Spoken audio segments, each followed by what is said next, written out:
Gálatas, capítulo 5, versos 16 a 18.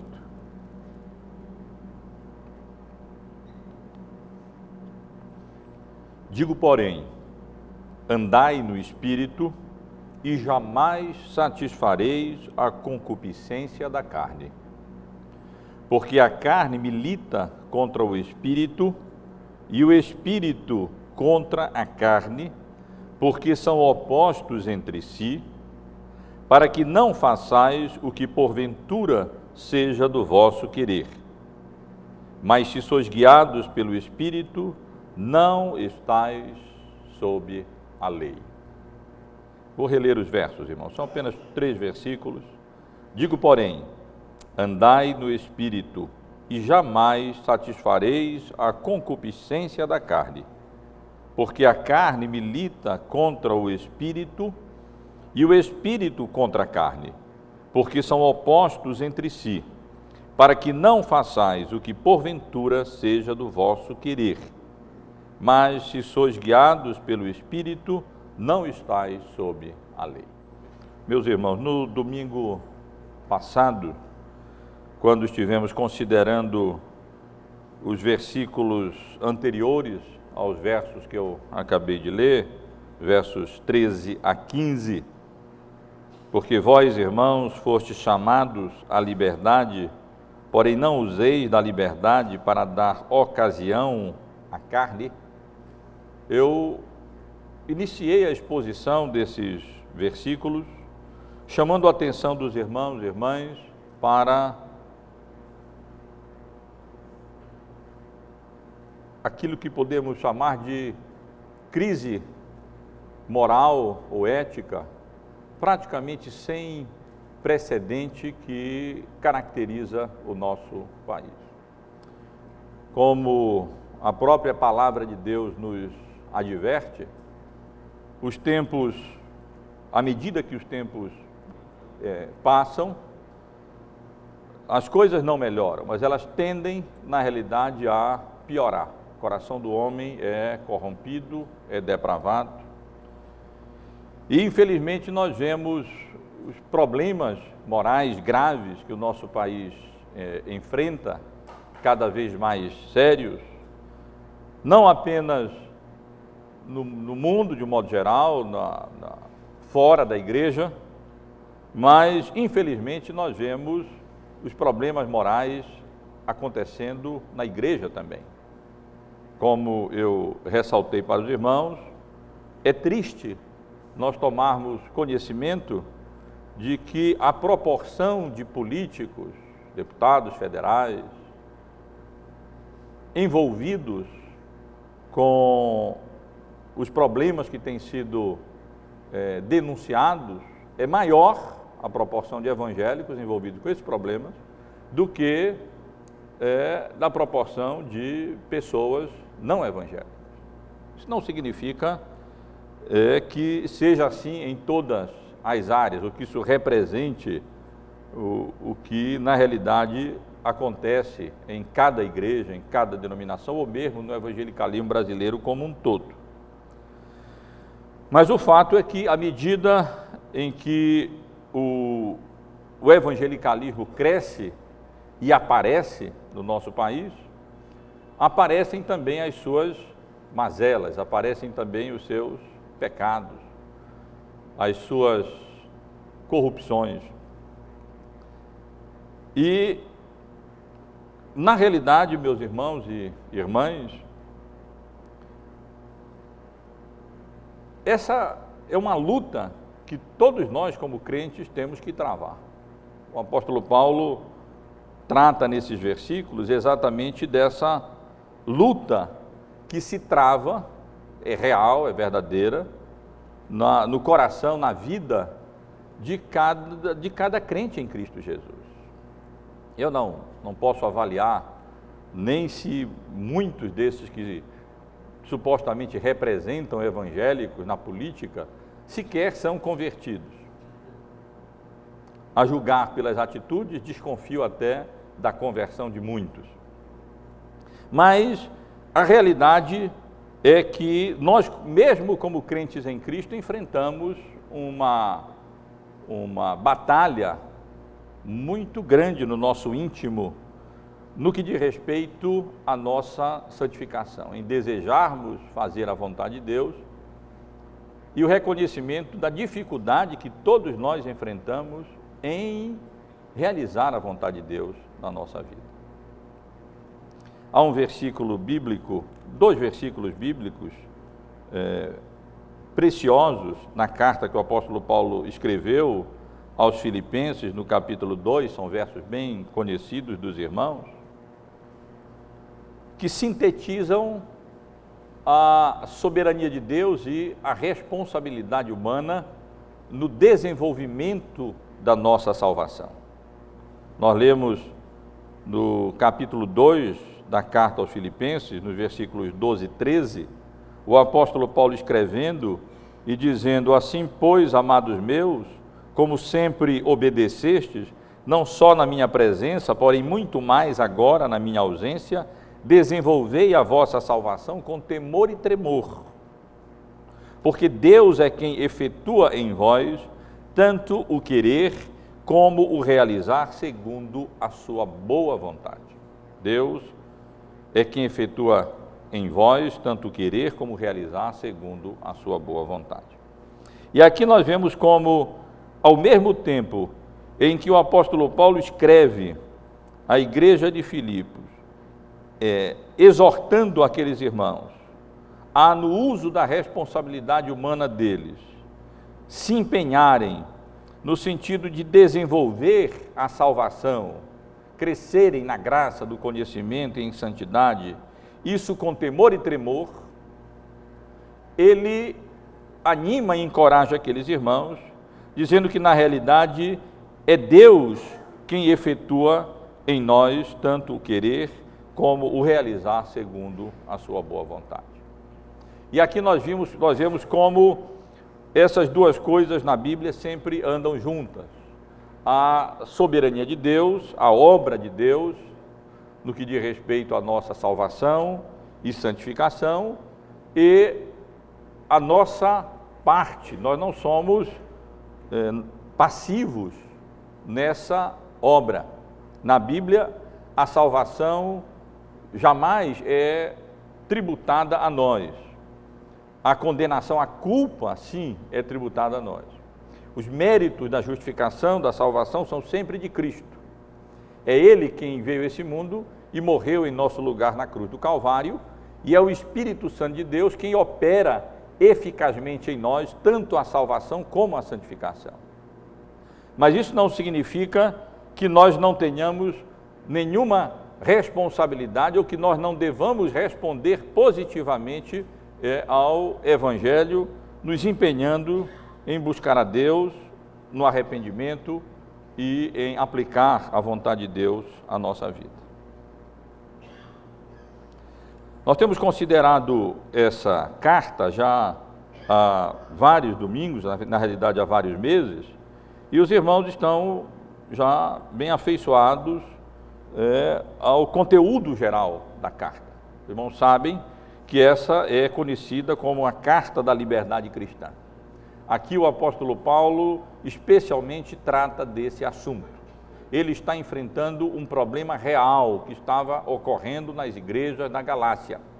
Ele estava enfrentando pessoas que ali estavam chegando e que estavam ensinando que a fé, o arrependimento e a fé em Cristo não eram suficientes para a salvação, mas que era necessário que as pessoas observassem a lei de Moisés e procurassem assim alcançar a salvação, não simplesmente pela graça de Deus, pelo arrependimento, mediante a fé em Cristo, mas através da observância da lei de Moisés, não no sentido de santificação, mas no sentido de procurar alcançar a salvação através do cumprimento da lei, ou ainda no sentido de retornar ao Antigo Testamento e aos preceitos cerimoniais, às leis cerimoniais do Antigo Testamento, inclusive a observância de dias santos próprios para a antiga dispensação, mas impróprios para a nova dispensação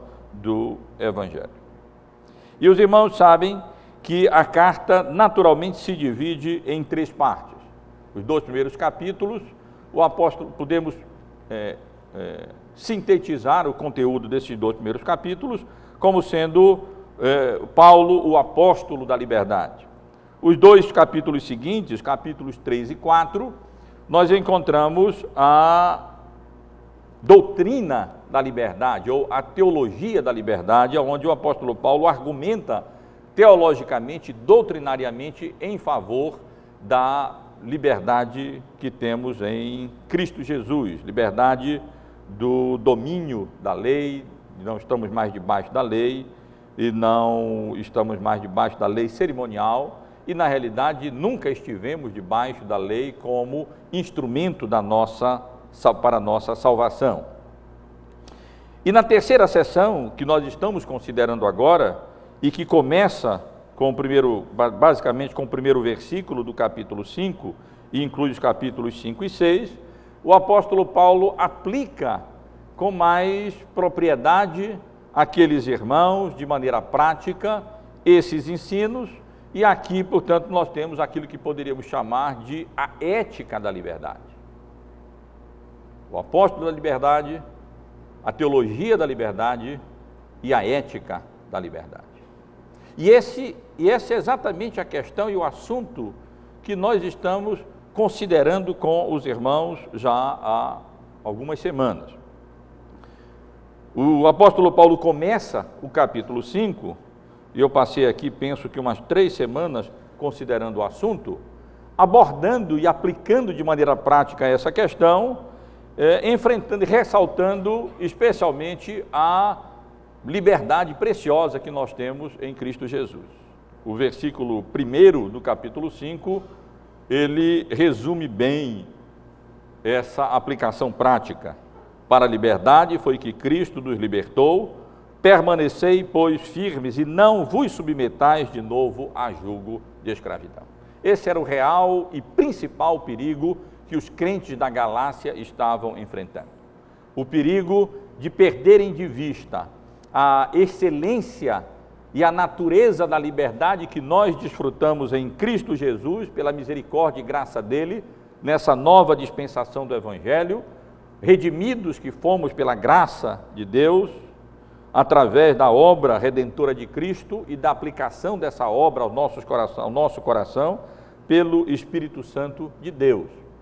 Aqueles irmãos ali, contaminados, envenenados pelos legalistas, pelos judaizantes, pelos moralistas, eles estavam se apartando dessas doutrinas fundamentais e essenciais do Evangelho e estavam perdendo de vista a preciosidade da liberdade que nós temos em Cristo Jesus. E Paulo, então, adverte aqueles irmãos no sentido de que Cristo não nos libertou para depois nós retornarmos à escravidão e ficarmos novamente escravizados a formas rudimentares de religiosidade, sejam elas pagãs ou judaicas. E isso incluía a escravidão, a observância de festas e dias e meses e tempos, como o apóstolo Paulo adverte nos versos 8 a 11 do capítulo de número 4. Mas, meus irmãos, o apóstolo Paulo, com o equilíbrio bíblico, advindo especialmente da inspiração do Espírito Santo de Deus, ele sabe que o problema não está apenas de um lado. O problema não era apenas os legalistas. Todos nós podemos correr para o outro lado. E podemos, ao invés de abraçarmos o legalismo e o moralismo, podemos cambar para aquilo que é chamado de antinomianismo, ou seja, a rejeição absoluta de lei, e então cairmos ou nos inclinarmos para a licenciosidade, para a depravação moral, para a corrupção mesmo dos nossos costumes, para o pecado. E o apóstolo Paulo, como vimos aqui no domingo passado, adverte também a igreja com relação a isso, chamando a atenção dos irmãos que, embora Cristo nos tenha libertado para a liberdade, e nós não devemos abrir mão da liberdade que nós temos em Cristo Jesus, nós devemos ter todo o cuidado para não permitir que a nossa liberdade que temos em Cristo seja mal utilizada para fazermos provisões para a nossa natureza carnal, a nossa natureza pecaminosa. É verdade, pela misericórdia de Deus, aqueles que se arrependem dos seus pecados e confiam em Cristo para a sua salvação, eles são salvos e redimidos dos seus pecados. Mas isso não significa que nós não tenhamos mais uma natureza pecaminosa. Somos feitos novas criaturas, queremos viver de conformidade com a vontade de Deus, queremos andar de maneira agradável a Deus, nos conduzir de tal maneira nessa vida que venhamos a refletir os preceitos da lei de Deus, da vontade de Deus expressas e resumidas na lei, mas nós ainda somos pecadores, nós ainda temos uma natureza pecaminosa, nós ainda somos inclinados ao erro, ao engano, à lascívia, ao pecado. E o apóstolo Paulo sabia disso muito bem, e ele não cai no erro de apenas, embora esse fosse o problema principal das igrejas da Galácia, combater o legalismo, mas ele adverte também a igreja no sentido de que eles não deveriam usar a preciosa liberdade que temos em Cristo Jesus para dar ocasião à carne, para permitir que a carne construa uma base de operação na nossa vida, na nossa alma, no nosso coração, aonde dali ela então invista contra o nosso coração e a nossa alma. E vimos aqui no domingo passado, meus irmãos e irmãs, como o apóstolo Paulo ensina, nesses versos 13 a 15, a como os crentes das igrejas da Galácia deveriam fazer o uso devido da liberdade que nós temos em Cristo Jesus, sem permitir, primeiro, sem dar ocasião à carne, sem permitir que a carne, isto é, a nossa natureza pecaminosa, as inclinações e as propensões pecaminosas da nossa natureza tenham liberdade para agir na nossa vida. E vimos aqui como muito mais do que isso, nós devemos usar a liberdade cristã para o serviço mútuo e para o exercício do amor ao próximo. Mas, meus irmãos, os irmãos devem lembrar como o apóstolo Paulo concluiu essa sessão que nós consideramos no domingo passado, versículos 13, 14 e 15. Os irmãos devem lembrar que no versículo 15, ele adverte a igreja acerca do que provavelmente estava acontecendo em certa medida e a gravidade das consequências se eles não usassem de maneira correta e apropriada a liberdade que eles tinham em Cristo Jesus. Eles iriam se tratar uns aos outros como animais selvagens, se mordendo, se consumindo, se acabando, se destruindo, e, na realidade, esse tem sido o fim de muitas igrejas na história da igreja. Muitas congregações têm sido exterminadas, não por forças externas, mas pela depravação interna, pela corrupção interior. E é interessante que quando o apóstolo Paulo visita os presbíteros da igreja de Éfeso, ali reunidos em Mileto, ele adverte aqueles irmãos acerca dos lobos vorazes, dos perigos que surgiriam muitas vezes não de fora, mas de dentro da igreja. E a depravação, a corrupção moral é sempre uma das causas que pode ocasionar, na realidade, resultar, na realidade, na destruição de comunidades e de igrejas locais. Se vós, porém, vos mordeis e devorais uns aos outros, vede que não sejais mutuamente destruídos. E é exatamente, irmãos, à luz dessa situação, E diante desse perigo real que as igrejas da Galácia estavam enfrentando, por um lado o legalismo, mas por outro lado a depravação moral, o mau uso da liberdade cristã para dar ocasião à carne.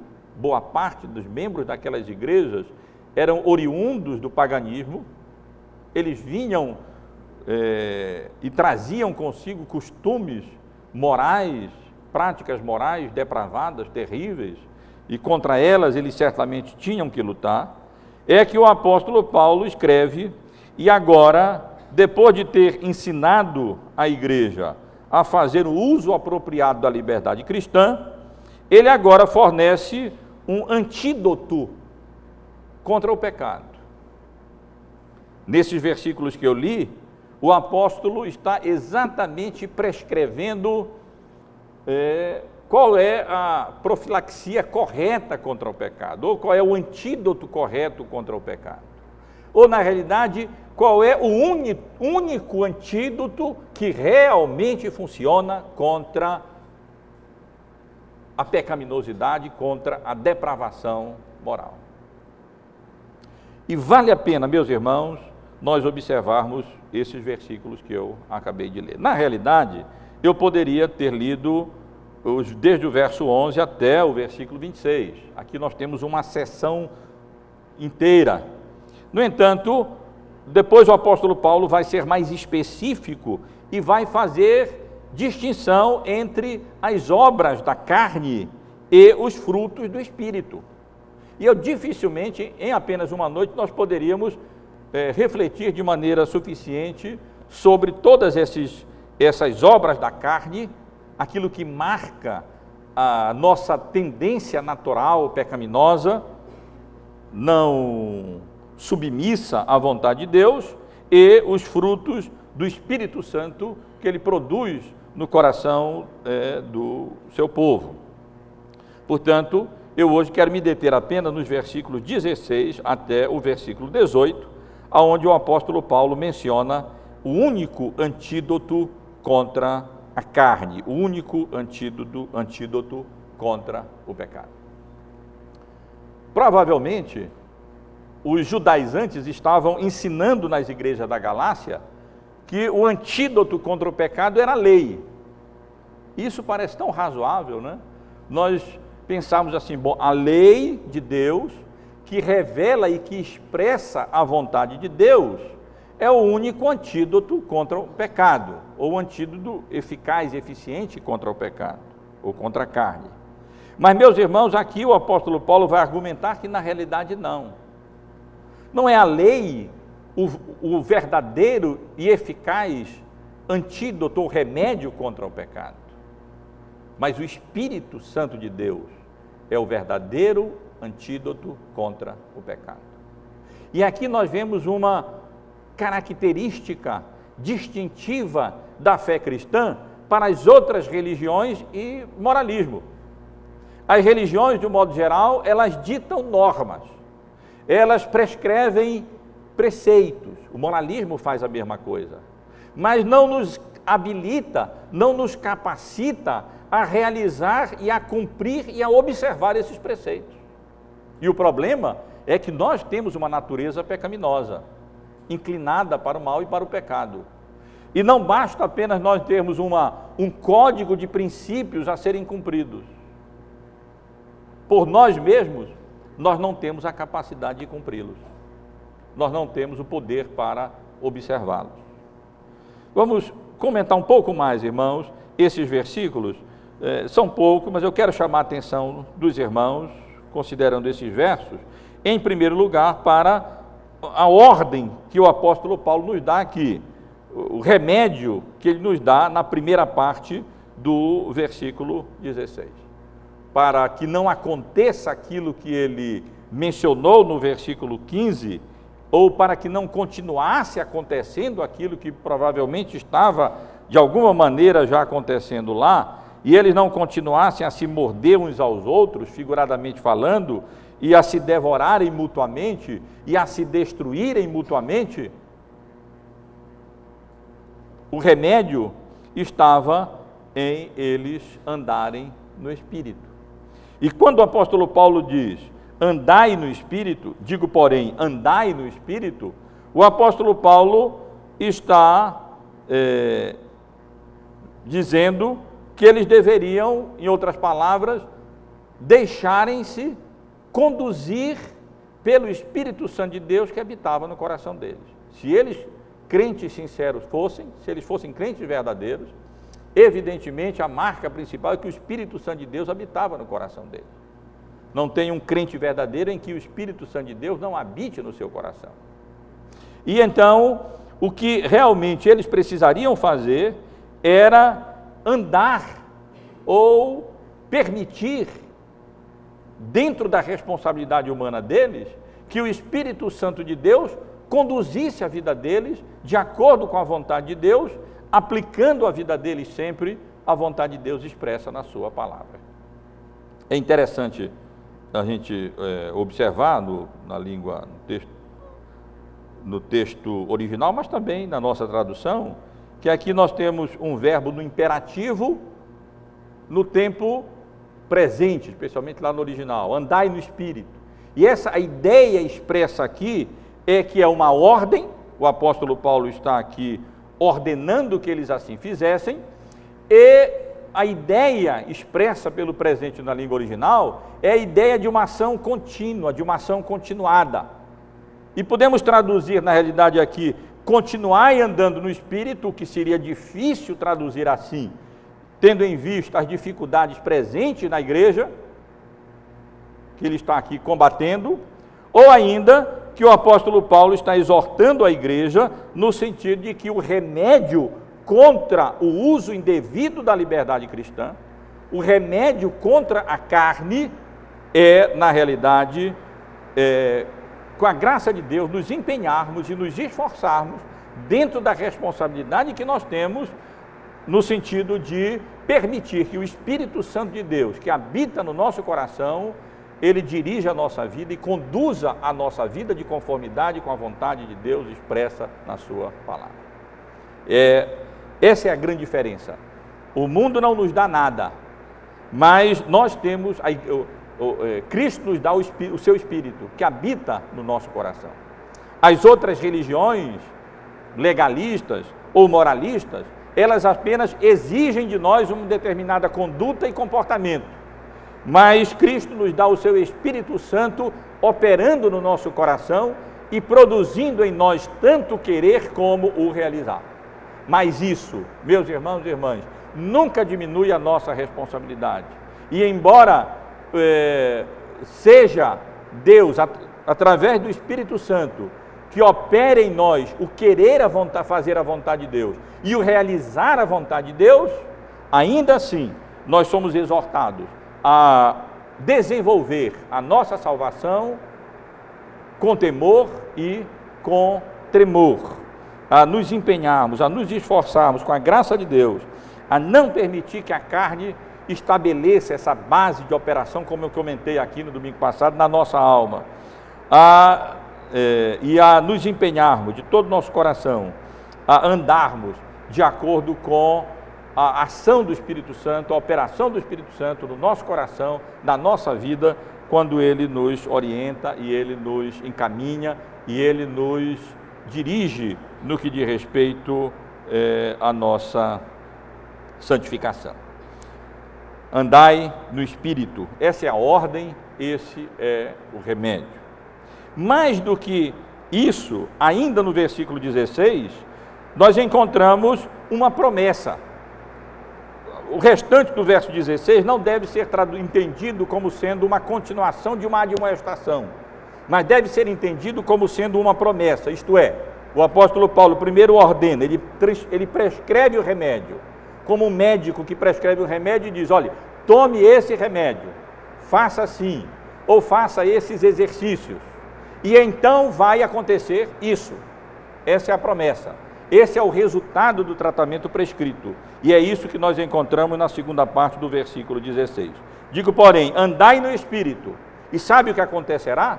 Se você andar no Espírito, sabe o que vai acontecer? Se você mais e mais permitir que o Espírito Santo de Deus conduza a sua vida e dirija a sua vida no que diz respeito à sua santificação, aplicando essa obra de Cristo no nosso coração e na nossa vida, jamais, e aqui Paulo usa uma forma muito enfática, jamais satisfaremos a concupiscência da carne.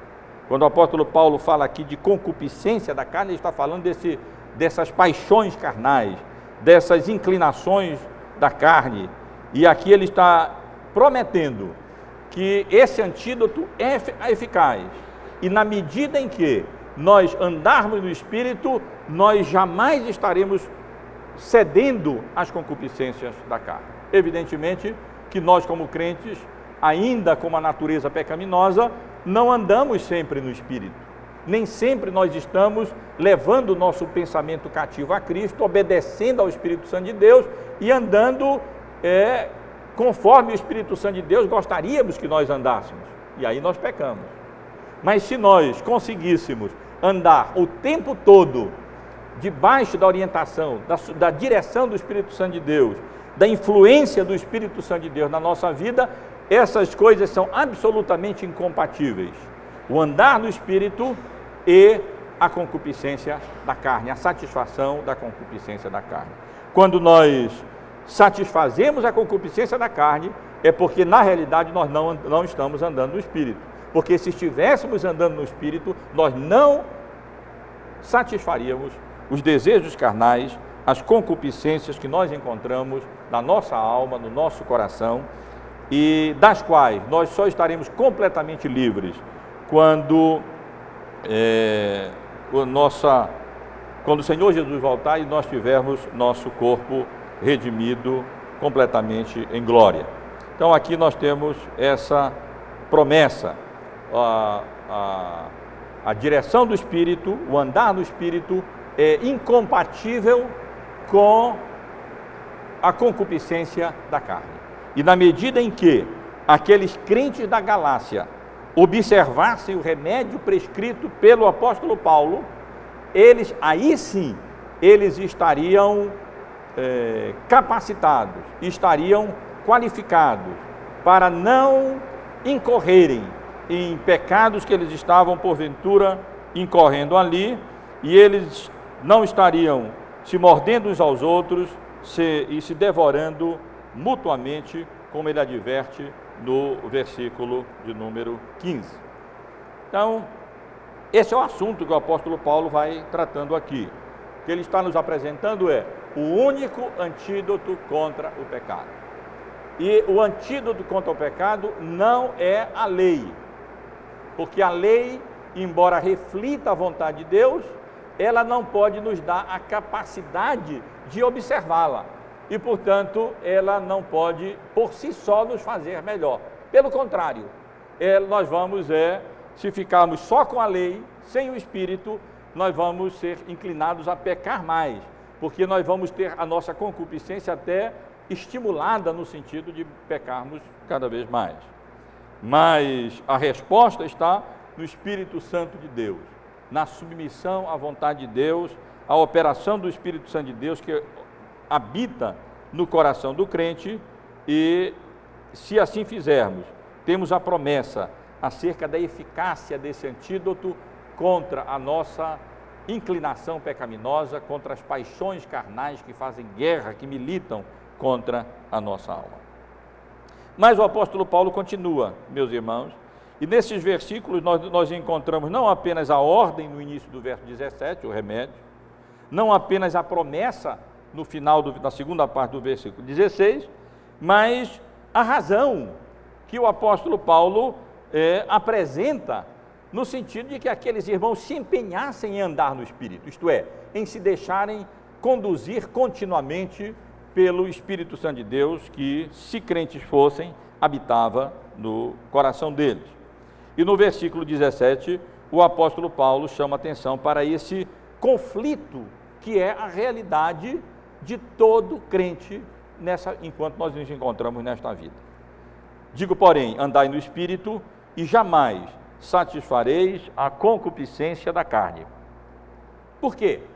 Porque a carne milita contra o Espírito e o Espírito contra a carne, porque são opostos entre si, para que não façais o que porventura seja do vosso querer. Esse não é um versículo muito fácil, não, de nós interpretarmos como à primeira vista pode parecer. Há um problema de interpretação, especialmente na parte final do versículo, onde nós lemos, para que não façais o que porventura seja do vosso querer. Mas, de um modo geral, o que o apóstolo Paulo chama a atenção daqueles irmãos ali, é para a realidade dessa luta que se trava na alma de um crente verdadeiro entre as inclinações da sua natureza pecaminosa, da nossa natureza pecaminosa, aqui chamada de carne. A palavra carne na Bíblia é utilizada com vários significados, às vezes ela denota a natureza humana como um todo, sem conotação de ser má ou boa, às vezes denota o corpo humano, mas às vezes denota, como aqui, as nossas propensões pecaminosas, as nossas inclinações para o pecado. E aqui o apóstolo Paulo como que personifica essas nossas inclinações para o pecado, e ele deixa claro que o crente verdadeiro, todo crente verdadeiro, na realidade, sabe o que é esse conflito, essa antítese que ele experimenta entre o Espírito de Deus, como deve ser entendido aqui nesse versículo, e não o Espírito humano, como está indicado na nossa tradução, com letra maiúscula, e a carne, isto é, as nossas inclinações para o pecado, a nossa inclinação para não fazer a vontade de Deus. Talvez a tradução que nós encontramos aqui no termo original como milita não dê a ideia precisa.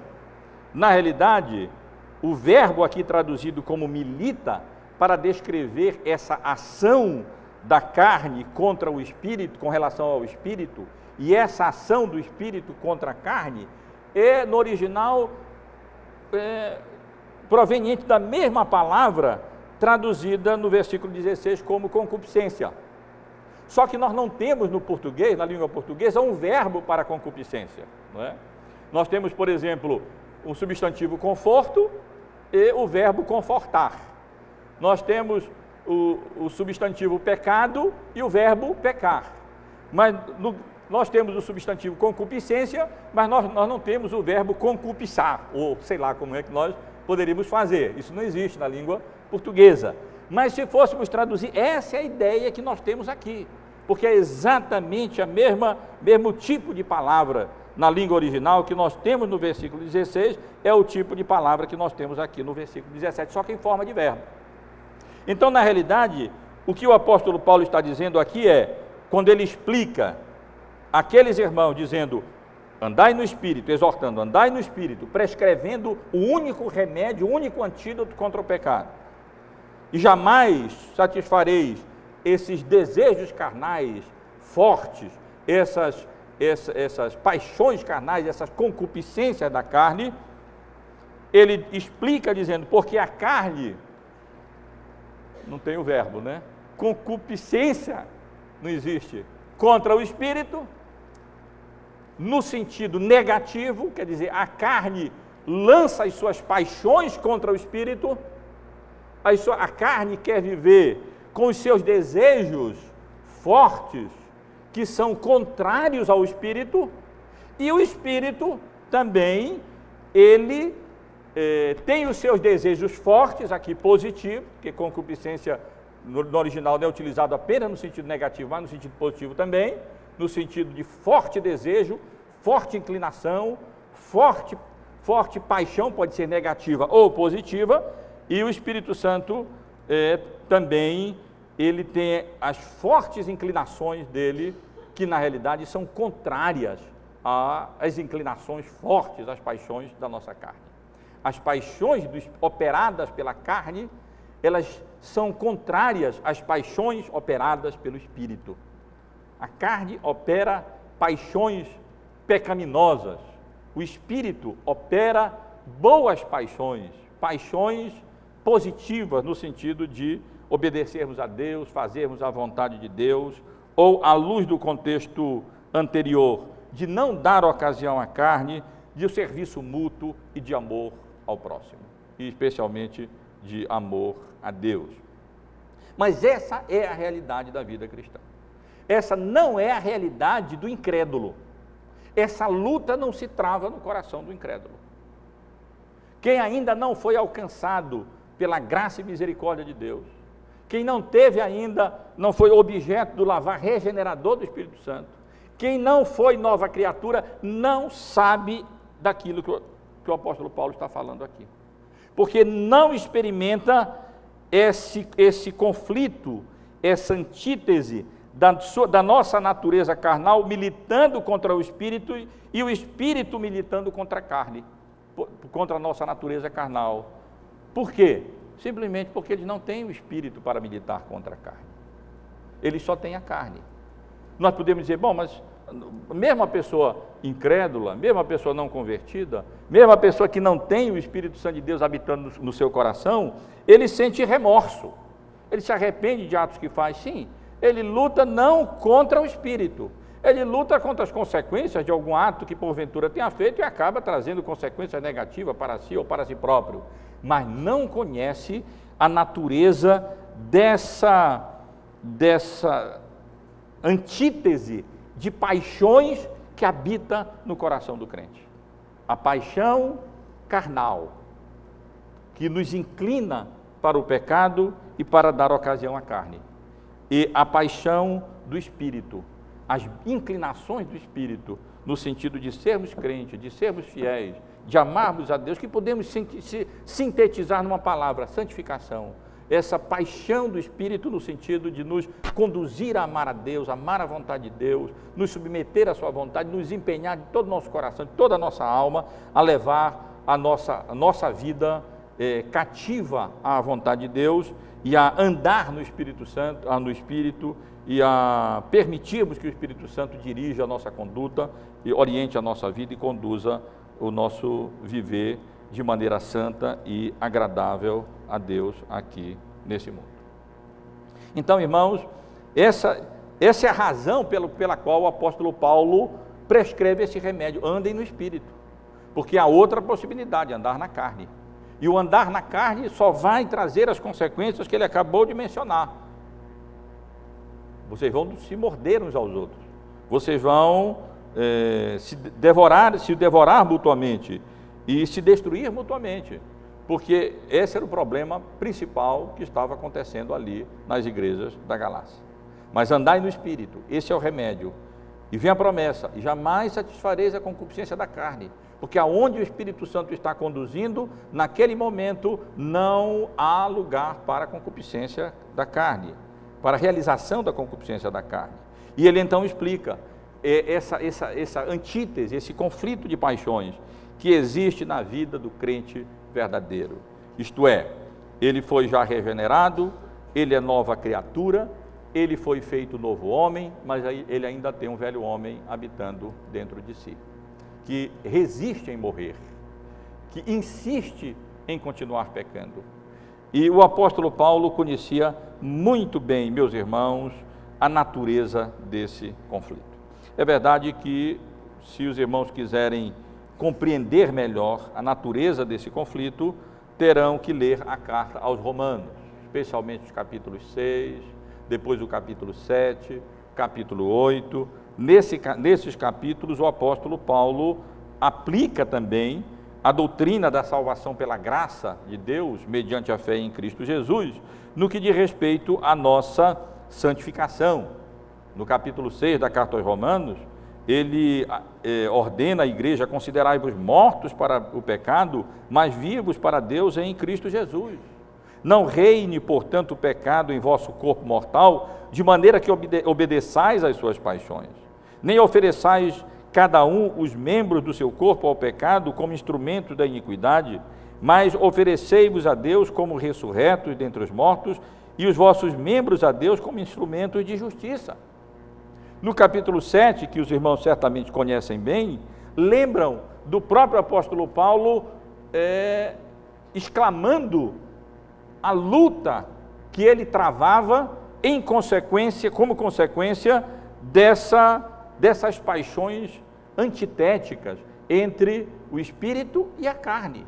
Os irmãos devem lembrar do capítulo 7, especialmente a partir do versículo 18, quando ele diz: porque eu sei que em mim, isto é, na minha carne, não habita bem nenhum, pois o querer o bem está em mim, não porém o efetuá-lo. Em nós mesmos, nós não temos essa capacidade de efetuar o bem, porque não faço o bem que prefiro, mas o mal que não quero, esse faço. Mas se eu faço o que não quero, já não sou eu quem faz, e sim o pecado que habita em mim.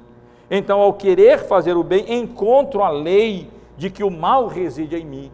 Esse mal que reside em mim, em Gálatas, é chamado carne. A carne que habita no nosso coração, isto é, a nossa natureza propensa e inclinada ao pecado.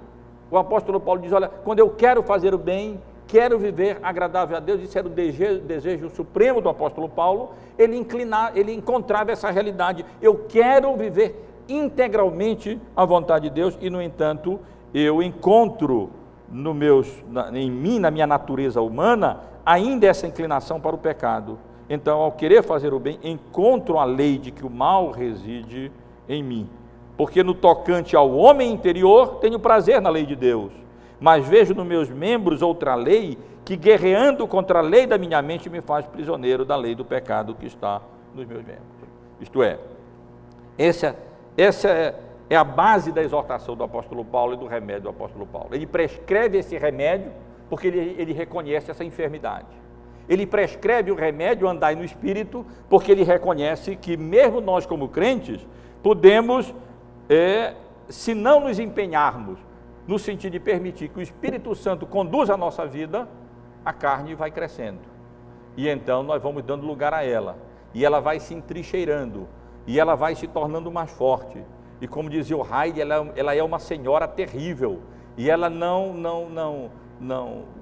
se satisfaz, e sempre vai querendo mais dominar o nosso coração e a nossa vida. E o apóstolo Paulo então adverte aqueles irmãos acerca desse conflito interno, porque a carne milita contra o Espírito, as paixões da carne são contra o Espírito, e as paixões do Espírito são contra a carne, porque são opostas entre si. Como eu disse aos irmãos, o final do versículo 17 é de difícil interpretação. O que será que o apóstolo Paulo quer dizer quando ele diz: para que não façais o que porventura seja do vosso querer?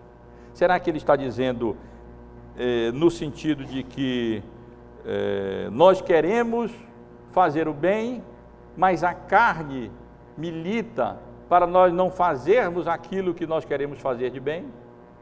Ou será o contrário?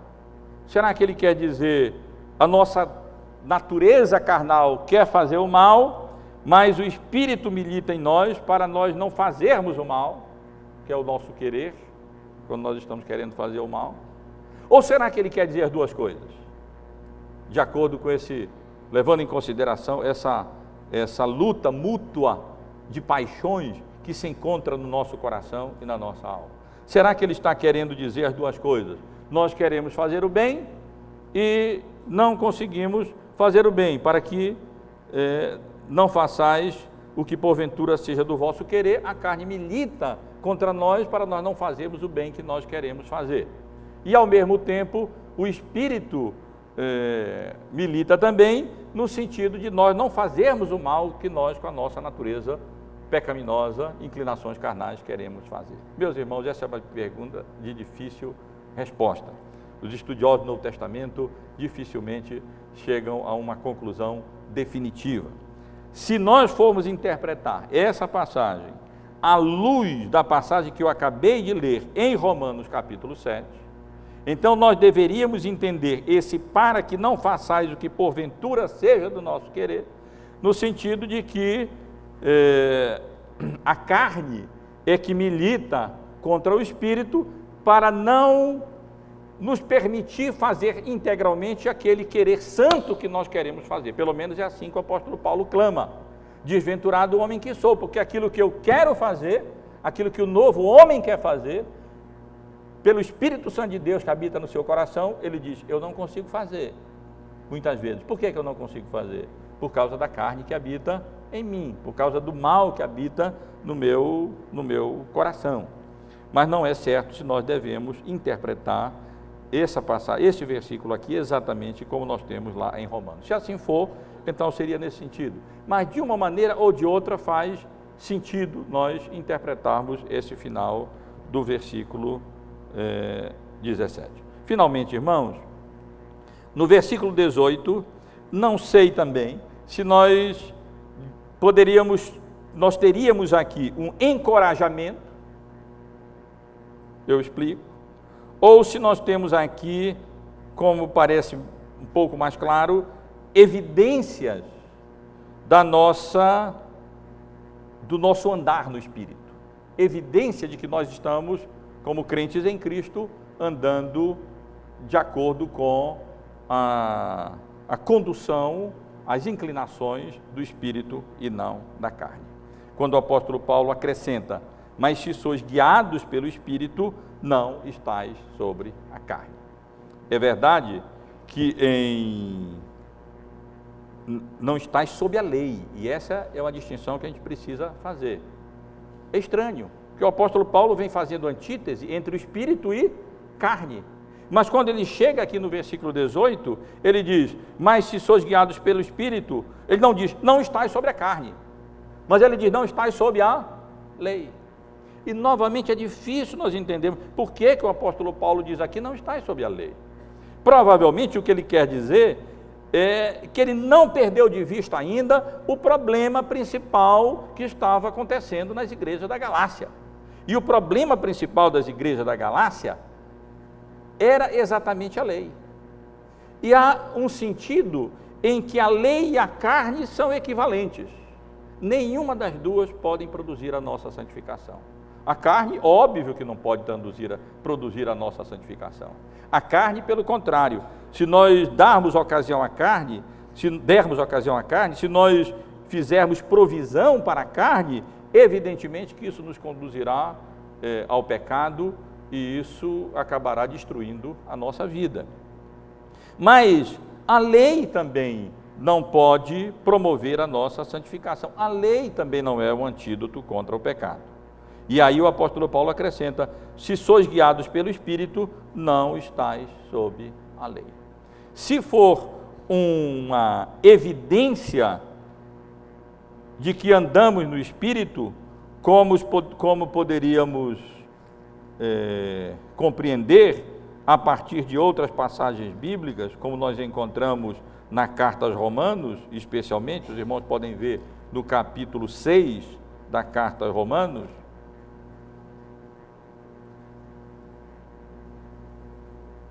eu vou ler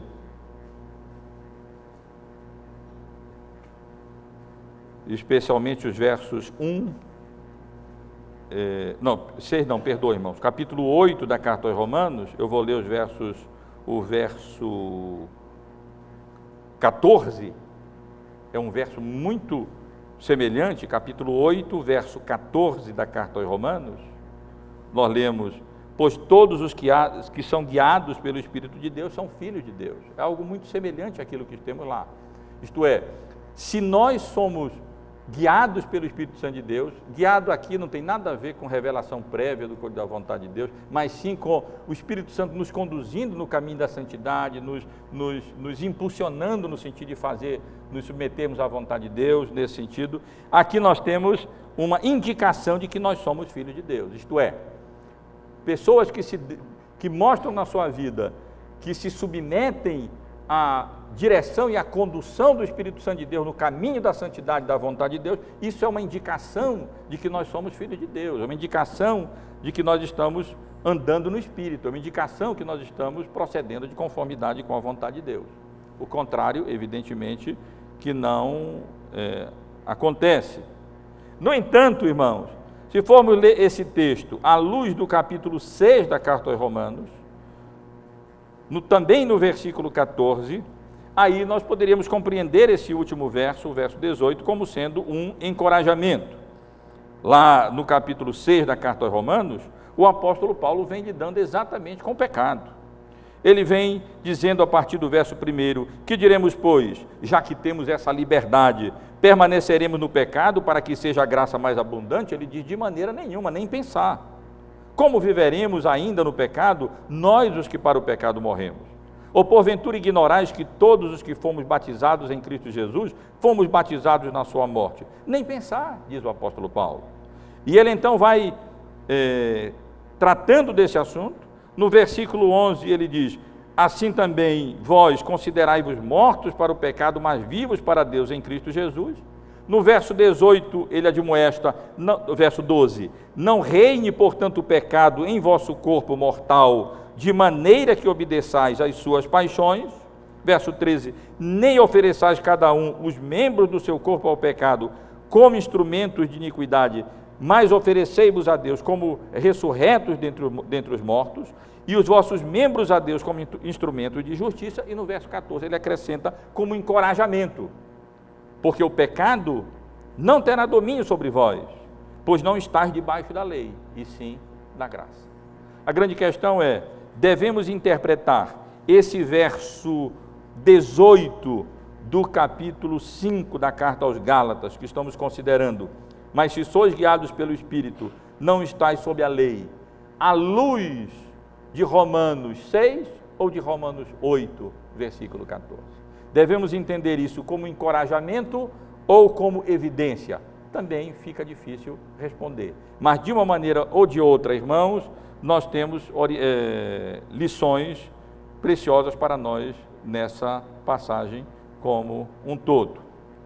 É evidente que se nós somos guiados pelo Espírito, então isso é uma evidência que nós somos filhos de Deus e que nós estamos andando no Espírito, estamos procedendo, estamos sendo conduzidos de acordo com a vontade de Deus. E é evidente também, e é verdadeiro também, que aqui nós podemos encarar isso como um encorajamento, porque assim como lemos lá no capítulo 6, o pecado é uma promessa, não terá domínio sobre nós. Por que não? Aqueles que têm de fato o Espírito Santo de Deus habitando no seu coração. Porque nós não estamos mais debaixo da lei, mas nós estamos debaixo da graça. Nós não estamos apenas debaixo do ditame de um código moral. Nós não estamos apenas sendo admoestados ou exortados a faça isso, faça aquilo, não faça isso, não faça isso, não faça aquilo. Mas nós estamos debaixo da graça que opera através do Espírito Santo de Deus no nosso coração e nos capacita a não fazer isso, ou fazer isso e a fazer aquilo. E se assim for, teríamos aqui um encorajamento para a nossa vida. Nosso tempo avança, está adiantado já, meus irmãos, mas aqui nós temos uma lição geral, preciosa para nós como crentes em Cristo. E a grande lição que o texto nos dá é a antítese, o antídoto contra o pecado, o antídoto contra as paixões da carne, não está no moralismo, no legalismo, equivale mais ou menos a mesma coisa. O antídoto contra as inclinações pecaminosas da nossa natureza pecaminosa não está em preceitos morais, exatamente porque nós não temos a capacidade de observar esses preceitos morais. E por mais moralista que alguém seja, até por mais ascetista que alguém seja, o apóstolo Paulo adverte que o ascetismo e o moralismo não tem poder nenhum contra a sensualidade, não tem poder ou eficácia alguma contra as paixões carnais que fazem guerra contra a nossa alma. Não tem poder para dominar as nossas inclinações carnais e pecaminosas. Existe apenas um antídoto contra o pecado. Existe apenas um remédio contra as nossas inclinações carnais. Existe somente uma resposta e uma solução, meus irmãos e irmãs, para não permitirmos que a carne se sobreponha ao Espírito de Deus, que a carne vença na nossa vida, é o Espírito Santo de Deus habitando em nós, e nós, diligentemente, temos aqui o imperativo, constantemente, no presente, que no grego implica numa ação contínua, uma ação em progresso, uma ação constante, uma ação repetitiva, uma ação costumeira, uma ação frequente, de todo o nosso coração, continuamente, até o final da nossa vida, procurarmos nos deixar conduzir, não pelas nossas inclinações ou pela nossa natureza pecaminosa, mas pelo Espírito Santo de Deus, que habita no nosso coração, e é o único que pode nos capacitar a sair vitoriosos nessa nossa luta contra a carne, contra a natureza, a nossa inclinação carnal, contra as nossas paixões pecaminosas que fazem guerra e que militam contra a nossa alma. Eu trouxe só para ler com os irmãos um trechozinho de um comentário do Hendrickson sobre essa passagem, quando ele, considerando especialmente os versículos final, mas a passagem como um todo, ele escreveu assim: o que significa, pois, a direção do Espírito aqui? Ele diz, significa santificação. É aquela influência constante, eficaz e benéfica que o Espírito Santo exerce dentro do coração dos filhos de Deus, pela qual são guiados e capacitados mais e mais para vencer o poder do pecado que ainda habita neles, e para andar nas veredas dos mandamentos de Deus, livres e alegremente. Essa é a condução do Espírito Santo mencionada aqui no versículo 18. Se sois guiados pelo Espírito Santo de Deus, não estáis sob a lei.